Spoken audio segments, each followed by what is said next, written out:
হঠাৎ ছেলের আবদার হলো পিৎজা খাবো। পিৎজাটা তৈরি করতে গিয়ে আমার সবথেকে বড় ভুল হয়ে গেছে, ক্যামেরাটাই অন করতে ভুলে গেছি। প্রথমে কিছুই করিনি, ময়দাটাকে দই দিয়ে, কিচ্ছু ঘরে ছিল না, তাই খুব সাধারণ উপকরণ দিয়ে তৈরি করেছি।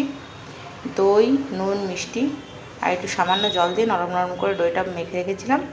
তার উপরে পিৎজা সস ঘরে ছিল না, কি করব, আদা, রসুন, পেঁয়াজ, টমেটো আর একটা শুকনো লঙ্কা ভালো করে মিক্সিতে বেটে পেস্ট করে সর্ষের তেলে একটুখানি টেলে নিয়েছি। তারপরে পেঁয়াজ ক্যাপসিকাম দিয়ে আর ওপর থেকে চিজ ছড়িয়ে দিয়েছি। ব্যাস, খুব সাধারণভাবেই পিৎজাটাকে তৈরি করছি। আর কি করব, মাইক্রোওভেন নয়, একদম কড়াইতে বসিয়ে দেবো পিৎজাটা। কড়াইতে একটা স্ট্যান্ড দিয়ে নিয়েছি, স্ট্যান্ড দিয়ে পিৎজার বেসটাকে বসিয়ে দিলাম। পিৎজা বেসটাকে বসিয়ে দিয়ে এবারে এটাকে প্রথমে হাই হিটে